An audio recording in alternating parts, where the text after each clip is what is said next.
Hello, if you want to activate WhatsApp notifications from your Redmi Watch 5 Lite, from your phone to the Redmi Watch 5 Lite, first open the Mi Fitness application and click on Device. Now go to the Notifications and Calls, open App Notifications, and go into the Mirror Phone notifications, or you can go for the custom one by clicking here. And when you get the WhatsApp, just click on this switcher to receive them. And if you still have issue, then you can simply go to the settings. You will start from this main settings page.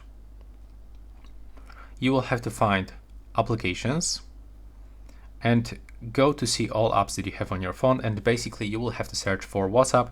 So in the most cases it will be available at the bottom of the list because we can find alphabetic order.